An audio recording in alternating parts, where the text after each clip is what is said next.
bringing them into a partnership. Settler colonialism is where that takes place, but in addition, there is a choice to settle the land and displace even the governing structure of that indigenous people. So in the world today, we have, for example, economic colonialism is fairly common in Africa. Companies go in, they make agreements. Those agreements may not benefit everyone, may benefit a select few. And that is considered a type of colonialism. And those engaging in that resource extraction generally don't care about the impact that it has in the local place.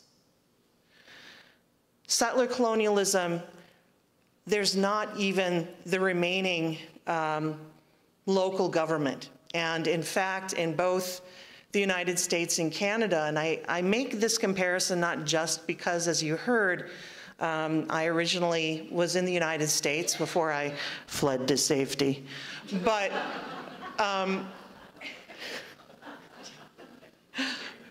it's also that our countries have influenced each other.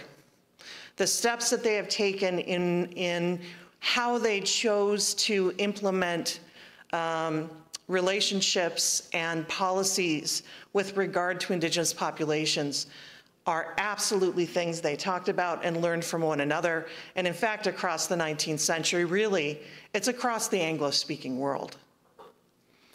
So, there's no question that it is the American court cases in the 1930s, the Cherokee decisions, as they're often called, that define domestic dependent nations. It's not a term that's used here in Canada as much, but it is certainly the way that Indigenous people remain politically defined. Okay?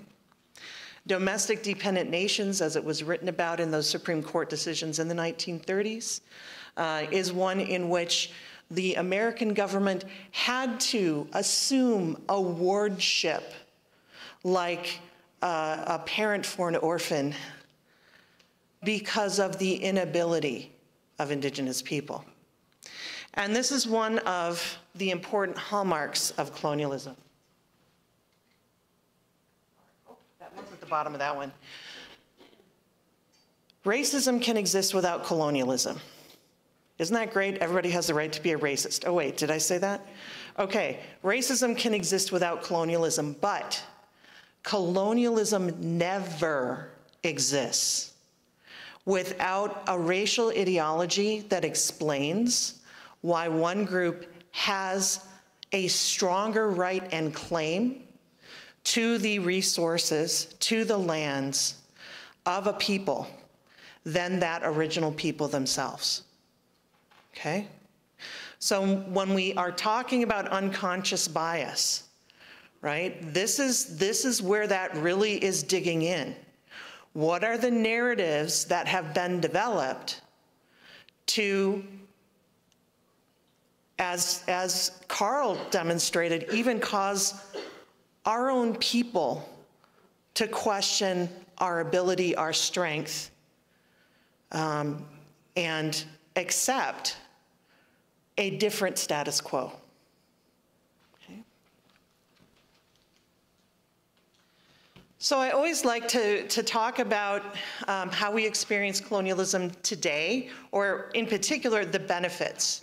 Because I think there's a lot of sense of, oh, colonialism, that happened maybe 1492 to, I don't know, maybe 20th century, but mostly 19th century.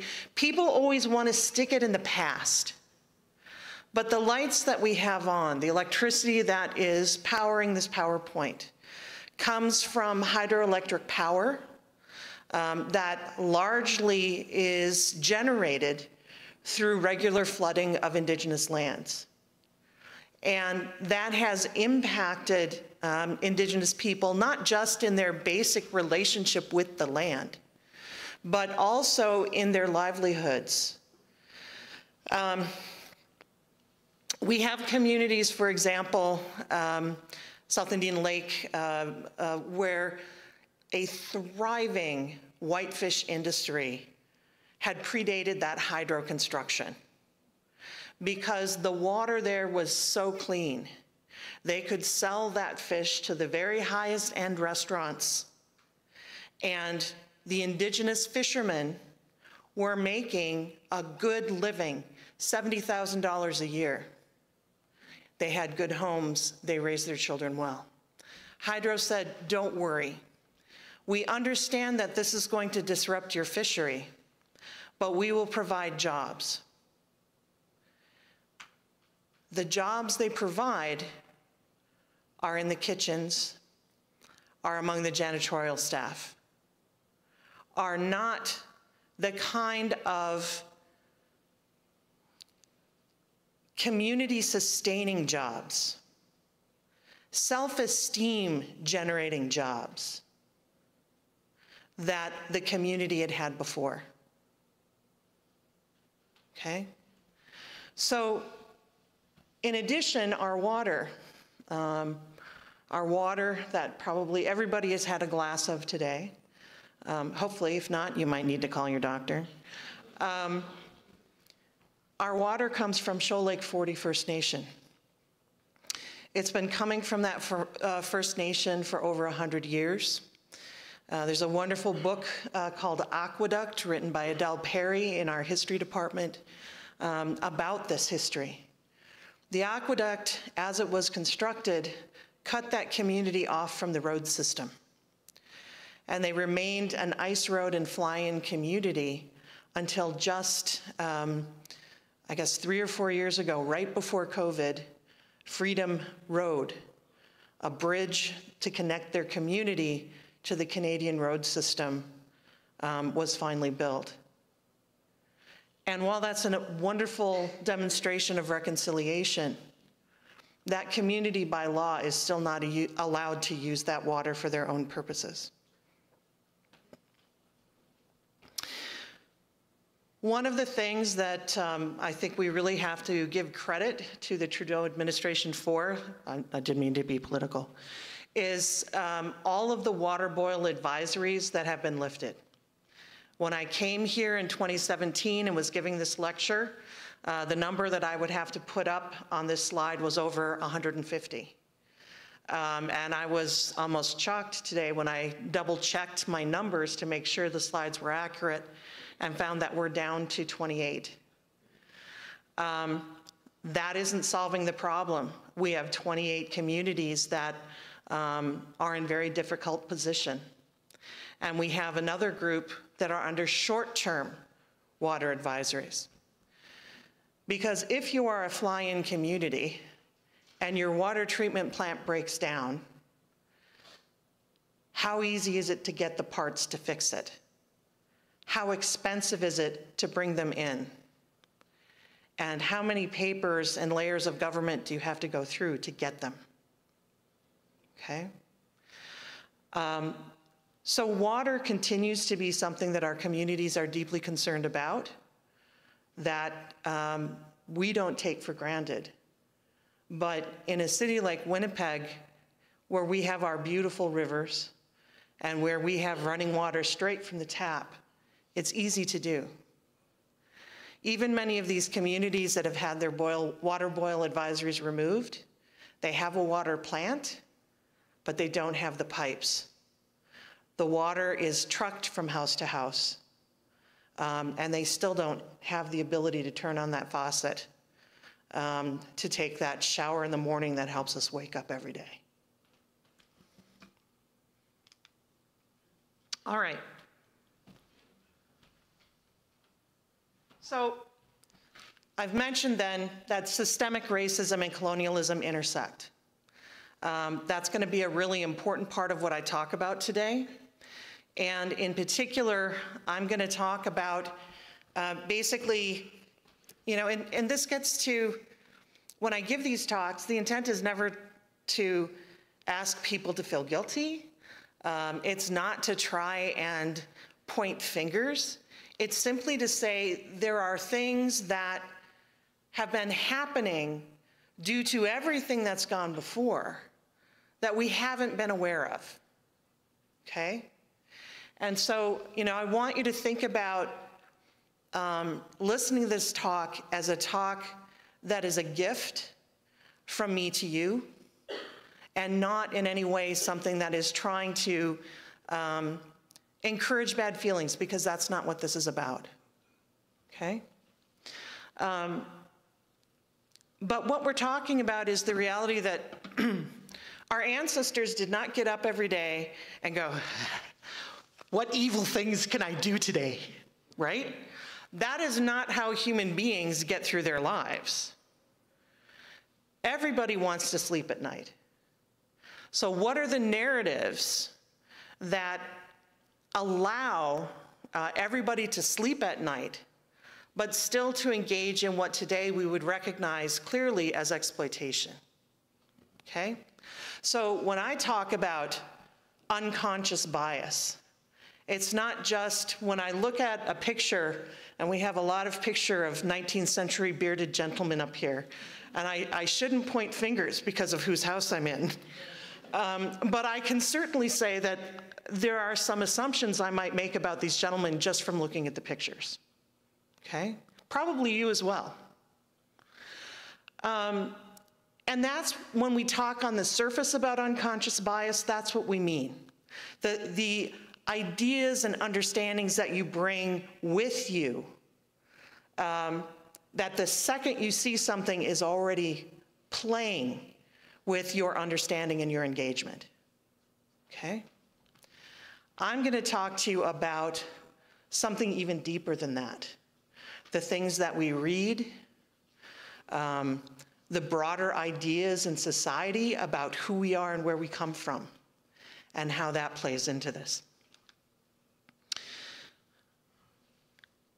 For Indigenous people who are caught within these systems, I often talk about, this is actually an image that's borrowed from feminist theory. The oppressed feels like a bird in a cage. But the individuals who are not facing oppression are so close to the cage that they see between the bars. They don't see the cage, and they wonder why the bird doesn't just fly away free. What on earth is restraining it? And so, one of the things I've realized giving these talks is people often come away kind of with this feeling of, well, what can I do? This is huge, this is big. This is bigger than little me. And I always say, if you can, try to take one step back so you can see the bars that are closest to you. That's the bar that you're responsible for dismantling. And if everyone takes the time to do that, this cage will disappear. So, this is actually a cover of a textbook that has been in the past used on the campus at the University of Manitoba. This is the first half of Canadian history textbook, Origins. And by the way, in case you're curious, the textbook for the second half of the semester is Destinies. So that should already give you a sense that there is a particular message that these histories are constructed to tell, right? And certainly we can look at everything that's happening south of the border and go, oh, those dysfunctional people were so much better up here. But the reality is Americans have always fought about their history precisely because they had a civil war about what the values of society are. And telling that history and how we tell that history has a deep impact on how we move forward in the future. Those fights are not just from today. Those fights were happening when I was in grad school in the 1990s. Bill Clinton had tried to create national history standards to ensure that everyone had a common understanding of where the country came from. And immediately it became a partisan issue to the point that academics from Harvard and Yale and Princeton who had been invited to do this work were vilified, and the work was never completed. Obama brought forward standards. There was a huge backlash, and they were pulled back slightly, redesigned, some of the wokeness taken out. But now we're back to a place where states want to individually control that narrative. And how then do you relate to, understand, and work with your neighbors? Okay? So these histories are written to create a sort of civic identity, because the thing that you would hear polemicists in the States say is, well, we can't teach kids about slavery. We can't teach kids about what was done to indigenous people, because then kids would hate their country. After World War II, Germany started absolutely, comprehensively teaching about the Holocaust. School kids there take school tours to the camps, the concentration camps. And this is not understood as traumatic for the children. They certainly engage in age-appropriate tours, but it is understood as we have to know where we came from to not repeat those mistakes and to choose a better future. When we think about exceptionalism, and certainly American exceptionalism is a huge topic these days. I saw some of you wince when I said that. If the individuals pushing those narratives had truly learned about slavery, had truly learned about how their railroads were built, would those individuals be able to claim and enact the same exceptionalism? So these things are important. They're identity building, and they have lasting impacts for what we think we have the right to do and how we choose to do it. All right. System justification theory. This gets back to how do you sleep at night? System justification theory basically recognizes that human beings will try to construct narratives that justify the things that they would like to do. The other piece of it, and I think we really see this in the way that social media works today, is that there are 3 levels to justification. There is individual justification. How do I explain my own actions to myself? There is group justification, and then there is system-wide, society-wide. So if you as an individual get stuck inside during COVID and start going into the dark corners of the web to see who else has really cool ideas that you think everybody should know about, you find that group. And you echo those ideas to one another, and you become more and more confident that they're true. And if you find among society as a whole, or a particular group of politicians, a group of people that will also reinforce the ideas that you've proposed, and honestly, this goes both ways. This can be a positive feedback loop, it can be a negative feedback loop. So the issue is this loop becomes very strong. Once you are inside of it, choosing to step away from it and critique it brings a great deal of criticism. Society, the larger the system that is supporting the justification, the more punishment you will endure for calling it out, and the more you will be rewarded for sustaining it. Okay, this is psychology, folks. I'm borrowing as a historian. This is psychology. So what I talk about is kind of another concept, but I've put a twist on it. Many of you may have heard of the term enabling behavior in terms of supporting substance abuse or other bad habits. So in many ways, the history narratives that we have come to feel so comfortable with are enabling narratives. And these enabling narratives, as you see how they weave together, how they build on one another, create this systemic justification that says, okay, it's all right, we can all sleep tonight. Okay. So the wilderness, I already played my game with who's been to a national park. The very first national park in the world was in the United States. I believe Yellowstone. And to create that park, 7 bands of indigenous people were removed from the land, more than 1,000 people.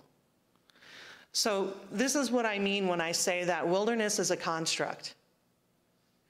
And it is one that gets used in various ways by both the left and the right, but it is one that, in the end, hinders us in many ways from many of the things that we need to do to move forward, both in terms of reconciliation, but even in terms of engaging with climate change. Okay? So, when we think about how these narratives become enforced in our textbooks, maps are one of the most visual ways that I can demonstrate this. I've got a map here from a Canadian textbook and from an American textbook. So I'm going to try and step away and talk really loud so I can point at stuff. Now, this map is supposed to be 1750 North America. 1750. So before the 7 Years' War. So Spain has control of the green stuff, France has control of the blue stuff, and England has control of the red stuff. Okay? What's wrong with this map? Audience participation time. What about all the indigenous people who live there? They're not shown at all. Absolutely. This is a time in which indigenous people, their political and military strength, are vital. The degree to which these powers are, almost begging indigenous communities to support one side or the other demonstrates exactly their economic and political strength. And that is erased fundamentally in this map. In fact, since there wasn't a power claiming the Northwest coast, we'll just put text right over that. It's not important. Okay. Similarly, in our Canadian map, we've got the Northwest Territory, Rupert's Land, and Canada. Rupert's Land is transferred to Canada for $5 million, I believe it is. Were indigenous people engaged in that transaction? Indigenous people weren't even consulted on that transaction. So these maps are already framing a narrative before you read a single one of the text words on the page. So as mentioned, we have a much more densely populated North America. This one was the best one I could find for showing both the US and Canada, but it is not nearly as detailed as the other one that I posted. Now, I want to point this out. The Pacific Coast has so many different nations that on the map, they had to number them and list them over here. And that continues to be the case coming up into Canada. Those are communities with different languages. And in fact, for many of these peoples, it was not uncommon for individuals to know as many as 5 different languages to deal with encountering your neighbors, to deal with certainly basic diplomacy. And today, we don't even require our graduating university students to learn a second language. So I want to say a few things about how complex and sophisticated pre-Columbian indigenous peoples were. Because I think that one of the mistakes when we hear these talks is we start from Confederation and go immediately into these are the traumas put on indigenous people. And I don't mean to do anything to undermine the fact that yes, those are very real traumas. But the reality is, if you don't know the degree of sophistication, the expansiveness of the trade routes, the size of the population, the engineering feats that they were accomplishing, how can you truly appreciate what the impact of those policies has truly been? Okay? So, politically sophisticated, many different types of governing structures. Many of you may have heard that the Haudenosaunee likely influenced the American governing system. Their system was not just bicameral, but quadcameral. So you would have the center as the Onondaga, basically posing the question.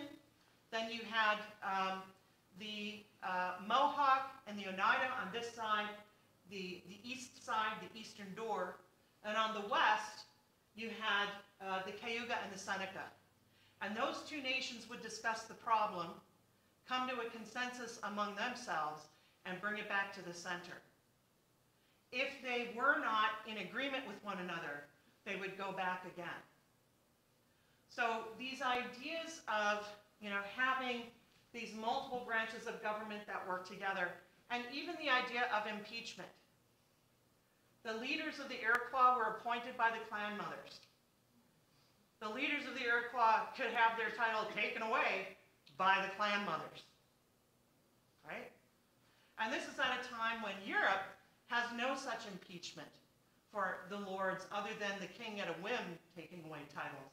But it was certainly not something that a coalition of the people could do. Okay?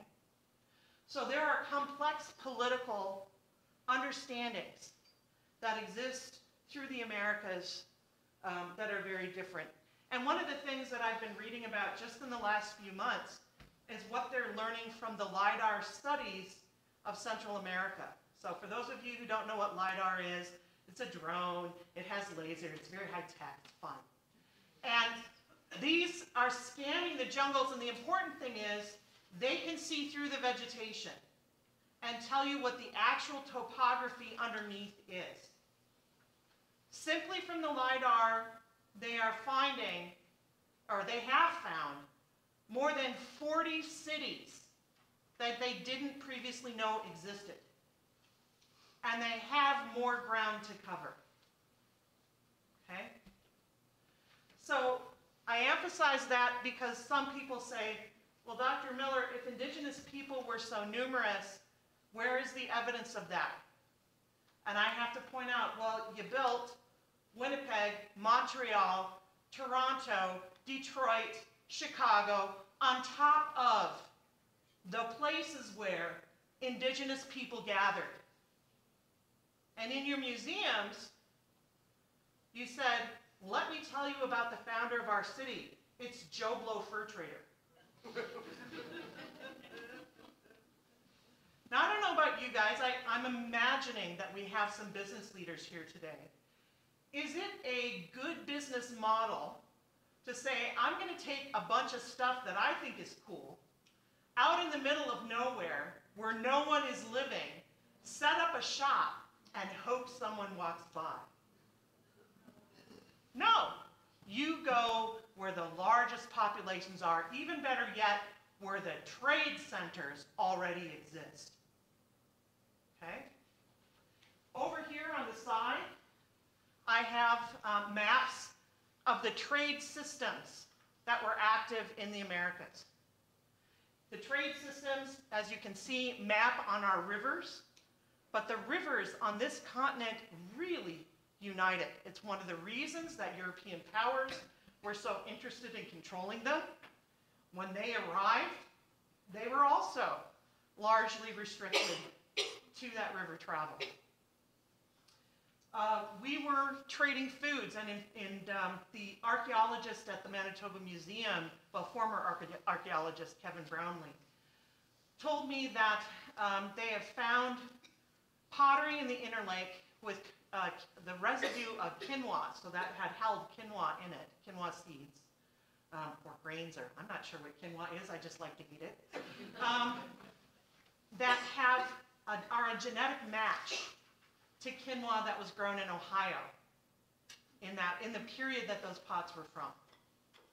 These trade networks are vast, and these kinds of relationships are ones that when we use words like primitive, are assumed to not be present.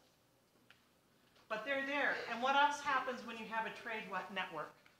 Information sharing happens. One of the things that I find interesting, and I have a little bit later in the talk, but I'm telling so many stories, we might have to cut it off early, so I'll tell you this now. It's a narrative in which Canada suddenly decides Indigenous people in the early 19th century, even before Confederation, they're being uppity and claiming rights because the Métis are putting them up to it. And so in the 1850s, after conflicts over mines in northern Ontario, where Chief Shingwants and some of his Métis relatives, because this is all one big family, come down and say, hey, you don't have a right, there's no treaty, you can't have this mine. A treaty does come out of that, but then the Canadian government goes further and starts passing laws making it illegal for any non-First Nations person to provide guidance to Indigenous people. Okay, so this mine conflict in 1849 is actually within 10 years of the Copper Treaty on the American side of Lake Superior. And one of the things I like to say as an Anishinaabe person is that Lake Superior is our lake. Okay? Even today, our nations surround it. And so our leaders were engaging diplomatically. Leaders in Northern Ontario were hearing from their colleagues in Upper Michigan and Northern Wisconsin what they got in the treaty. And those leaders are telling them, you don't want to have these folks here mining without respecting your land rights and the future of your people. And what the Canadian government assumes is Indigenous people couldn't come up with that by themselves. And we'll see that happen again. After World War I, the Iroquois decide to take their claims on the Haldimand Tract, which is still being discussed and litigated over today, to the League of Nations.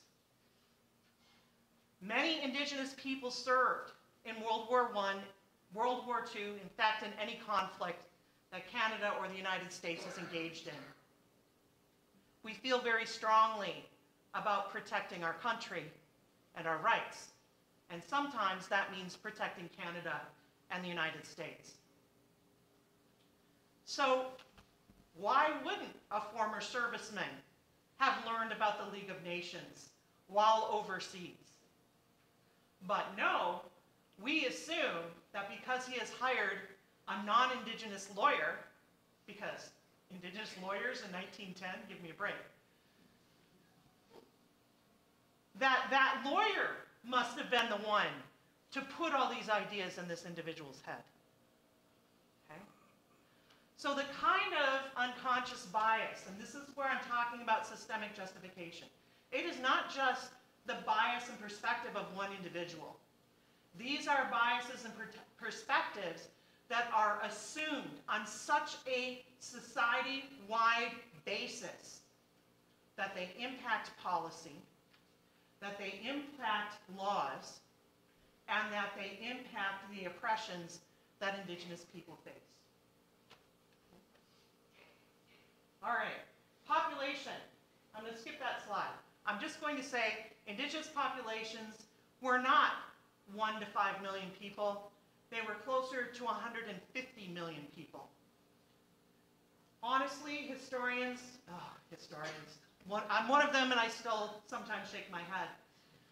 They used to read the descriptions of people falling from smallpox in Mexico City and say the priests must have been exaggerating that. But a scholar who had a career not in academia but as an expert witness, who did research in Mexico City and Newfoundland and Chicago, was finding these same kinds of narratives everywhere. He created a mathematical ratio by comparing population estimations before and after waves of disease. And he's the one, his name is Henry Dobbins, who broke this open. This is what I call a paradigm shift. You literally are able to step out of that justification circle and demonstrate how things are different. Okay? All right. So I want to say a few things about the way that my people engage in land use, so you can understand those relationships. And also so you can recognize the agriculture. Okay? We practice agriculture differently. We practice it differently in part because we practiced polyculture, which means instead of having one field of one thing, we planted multiple plants in the same field, and I'll get to that in a moment. But it's also, we moved to the places where things grew rather than terraforming the land to demand that those things grow close to us. Okay? It is not going to be realistic to have a maple orchard in the middle of your cornfield. So you pick up your lodge and your family and you move over to the maple stand. Most bands had a territory of about 20 by 20 miles within which specific families, as agreed upon in council, would access these different resources. So maple sugar, trap lines, agriculture, fishing spots, particularly important for the fishing runs. Roseau River, you can still see some of the places where fish weirs, stone constructions were created to harvest the fish in a methodical manner. You'll notice in this drawing or engraving from 1853 that it's indigenous women who are doing that harvesting. Indigenous women harvested the maple sugar and harvested the agricultural and gathered products. It was their stuff. When the fur traders wanted it, and think about this for a second, we've all read the descriptions of the fur trade brigades that come out to Red River from Montreal. If you want to make money, are you filling those canoes with salt pork and flour to get you through the year? Or are you filling them with trade goods? Right? So where does your food come from? Your food comes from indigenous people. And those fur traders absolutely are having to make relationships with communities in order to access those resources. Now, when they wanted the sugar, woman would come in, here's my barrel of sugar that I'm willing to trade this year. Great, I'll put that on your husband's account. Oh, no, you won't. That's my sugar. Whatever agreement you have with my husband is his problem. And we know about this because the fur traders complained about it. One of my favorite things to do as a historian, officially I call it reading against the grain, but really it's looking for what the colonists complain about, because that's where the most interesting stuff is. So, and we have these sheds. Sugarbush takes a lot of tools. We had a shed in East Sugarbush. Inscribed in the birch bark would have been the family symbols of that family. And everybody passing through would see those clan symbols and go, oh yeah, this is Bob and Shirley's place. Let's, yeah. Okay? So also, birch bark is used to cover the homes. That is harvested by the women. That's carried from camp to camp by the women. Whose house is it? Okay? In fact, the historical descriptions that I've seen of divorce are a gentleman comes home and either the home is gone or all his stuff is out on the lawn.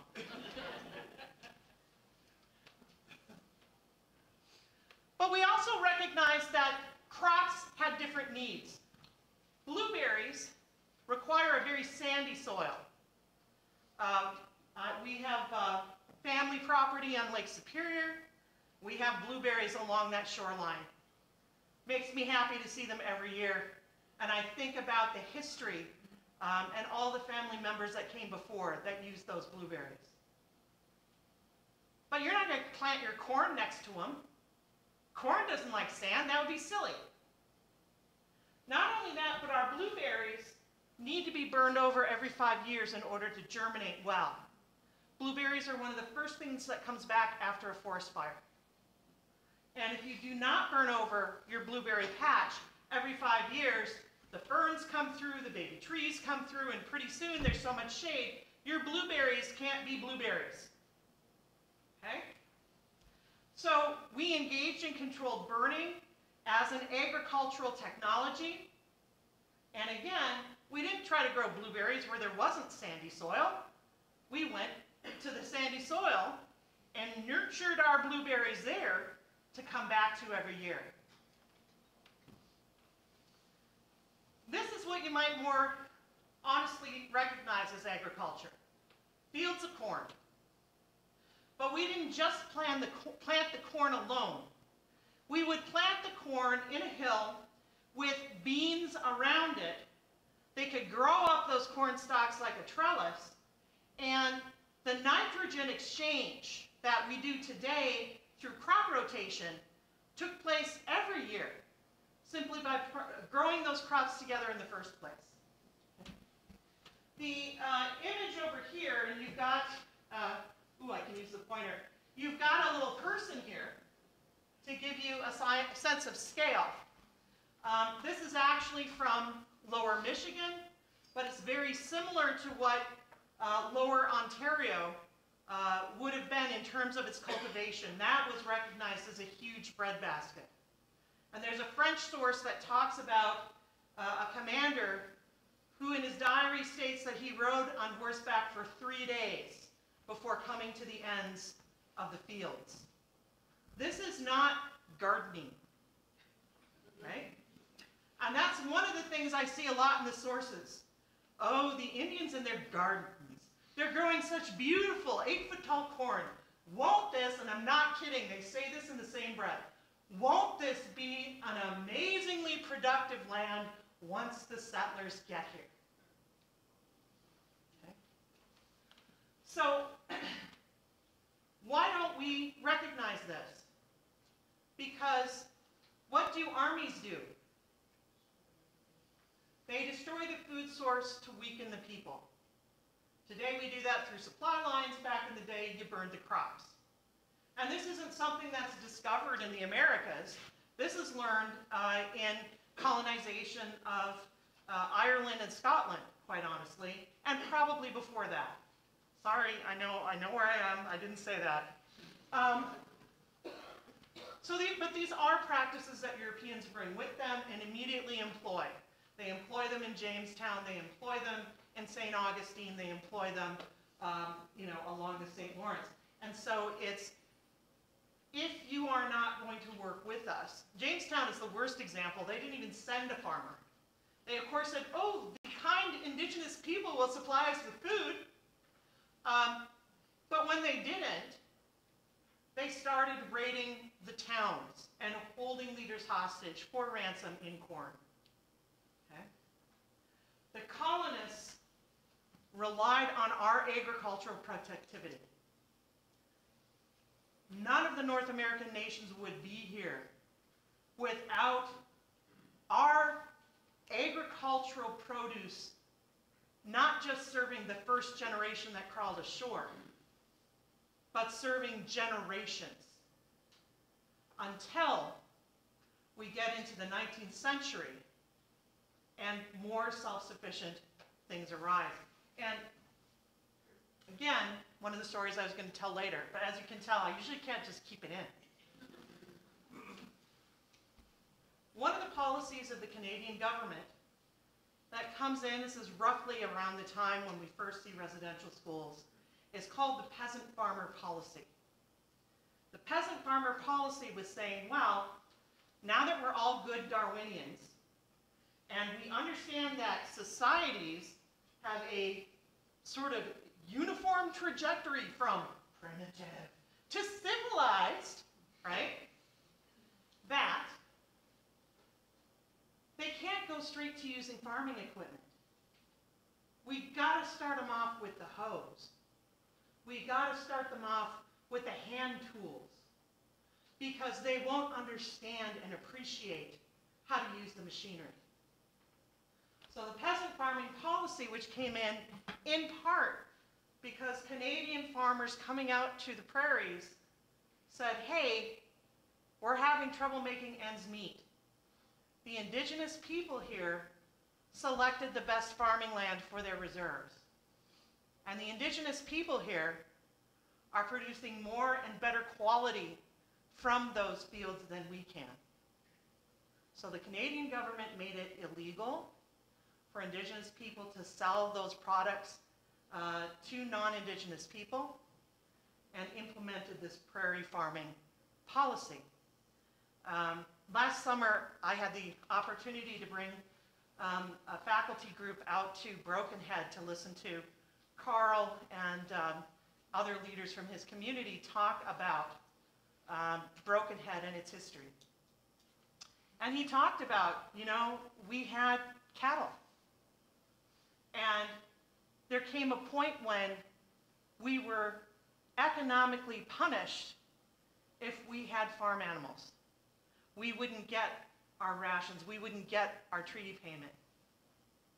Some people for a while tried to hide their cattle in the woods when the Indian agents came around. But ultimately, that's given up.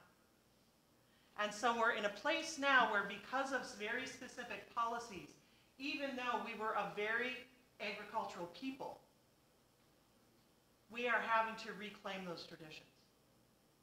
Okay? That's what unconscious bias does. The assumptions that woven together around what is indigenous, including ideas of primitive, including ideas of they're hunter-gatherers, ideas of because they're hunter-gatherers, they wander aimlessly. Because they wander aimlessly, it's okay if we move them around a bit. Okay? All of these things build upon one another. We have to look for those narratives. We have to look at how wilderness is employed today.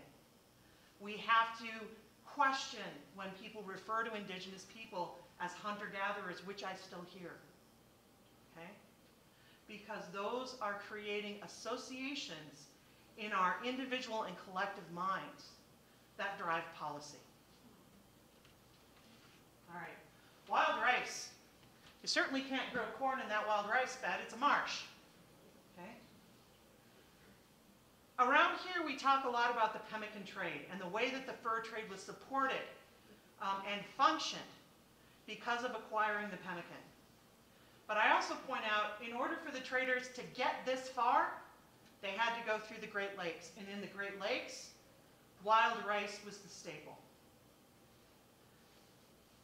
Alexander Henry the Younger, who comes out and begins trading right after the 7 Years' War, comes out in 1763.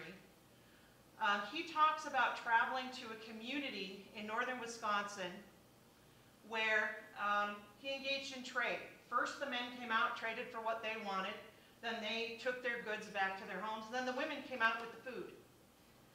And from one community, he purchased 100 bushels of surplus rice. And I emphasize surplus because those women are are making sure their families are going to have enough for the winter first. And not only that, they're also saving some aside for diplomatic gifts.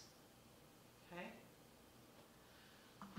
So the productivity is vast. We don't see it today because you know what ruins a wild rice bed? Outboard motors. Right? Rips it apart, churns the water, and destroys the special layer of mud that the wild rice germinates in. Okay? So many of the wild rice lakes that exist today exist because they are on reserves where indigenous people have been able to prohibit outboard motors and protect this really important food resource.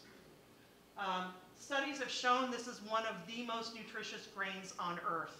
It has protein, it has iron. You eat this all winter, and even if you don't have meat to put in it, and it's kind of bland without meat or maple sugar, oh man, if you have not tried wild rice with maple sugar, like do it this weekend, I'm telling you. Okay. That is going to get you through. It's going to get you through. Okay. So here's a map from a missionary's diary. I told you I love to read these guys and steal the information they don't want to give me. And so he's shown this river area. This is down near Duluth.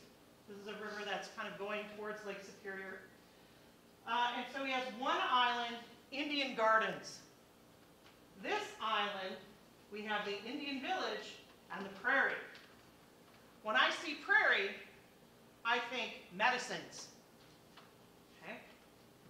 Up here, elm, birch, and maple. Right? So this missionary is telling me where all the resources are and the places the community is using them. This is the fur trade post. And this is where the missionary has decided to build stuff. So, this missionary just got married. And in addition to the schoolhouse, he decides they need to have a residence. And he asks the fur traders, can I build a residence? And he asks the missionary company, can I build a residence and would you fund it, please? And he asks the Indian agent, can I build a residence? You know who he doesn't ask? The local indigenous community on whose land he is on in a period where the treaties have not yet been signed. So he wanders over here and starts cutting down trees. And the leaders show up and say, what are you doing? That's Grandma's maple stand.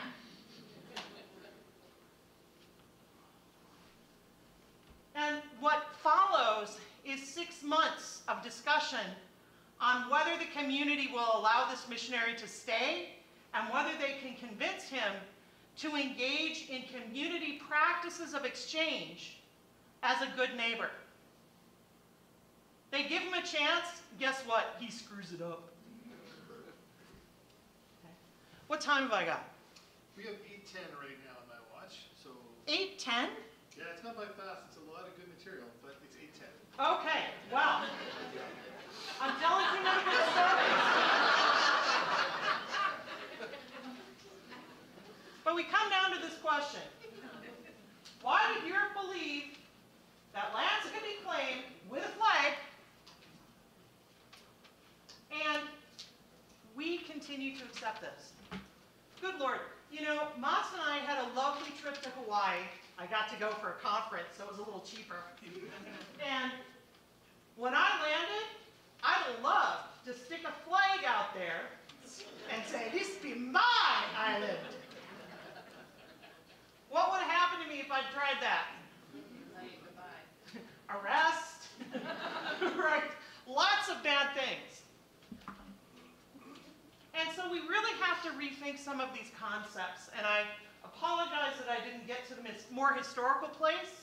I was going to talk about how just war theory gets picked up by Charlemagne and the Crusades and transported over to the Americas by conquistadors in 1492, who are engaged in a crusade to free the Iberian Peninsula from the last Muslim emirate in Spain. So I wish I could tell you more. Happy back. I love to talk. You can tell. I don't know if we still have time for questions if we're going to eat. But, you know, if we do, we do. If we don't, then come find me.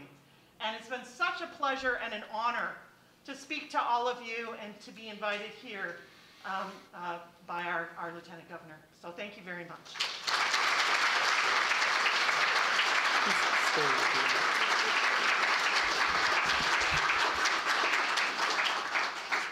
A very worthy round of applause. That was wonderful. And I think I speak for the audience when I say we're very happy you fled the U.S. to come here and to share with us and to educate in the manner that you have. That truly is fantastic.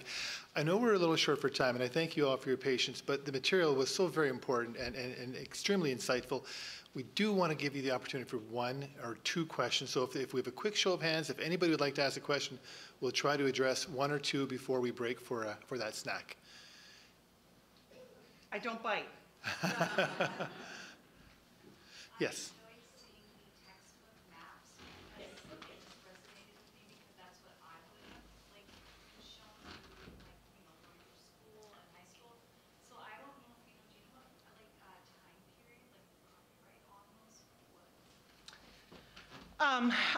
So the American map I pulled probably in the early 2000s. The Canadian map I pulled from that Origins textbook after I got to Canada. So, you know, it's not a thing of the past, and it's really something that we have to train ourselves to look for. It's one of the reasons that land acknowledgements are so important. I know some people say they're performative, but so is singing the national anthem before every sports game. We'll make time for one more, if anybody else would like to raise their hand. Or hold on to it, and that's okay too. Dr. Miller, thank you so very much for sharing that with us, the history. Thank you.